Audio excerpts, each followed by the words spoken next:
Orang Aceh dalam sejarah Sumatera. Seorang peneliti sekaligus penjelajah asal Inggris bernama William Marsden memulai pengamatan ke Pulau Sumatera pada tahun 1771. Ia berhasil mengungkapkan hal-hal yang tidak terungkap sebelumnya.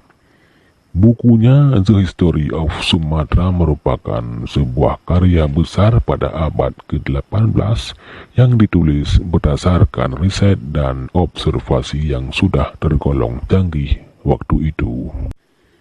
Williams menuliskan kesannya ketika membuka bab 21 tentang Aceh. Aceh merupakan satu-satunya kerajaan di Sumatera yang pernah mencapai pengaruh politik yang cukup terpandang bagi bangsa Barat, sehingga catatan sejarahnya menjadi suatu subjek umum.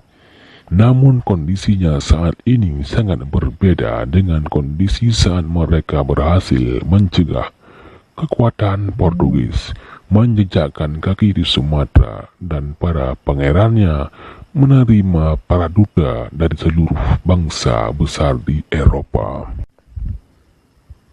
Ini adalah Teku Imam Lung Bata duduk sebelah kanan dan Teku Kali Malikul Ade duduk sebelah kiri sebagai perutusan perwakilan Kesultanan Aceh Darussalam dalam usaha menjajaki kemungkinan mendapatkan bantuan persenjataan di Pulau Pinang. Foto ini diambil tahun 1858 sebelum Perang Aceh di tahun 1873. William di satu sisi mengakui kegemilangan sejarah masa lampau Aceh. Namun di sisi lain dia juga mengamati bahawa pada akhir abad ke-18 Kesultanan Aceh Darussalam mengalami penurunan kekuatan, pengaruh dan sinarnya telah meredah.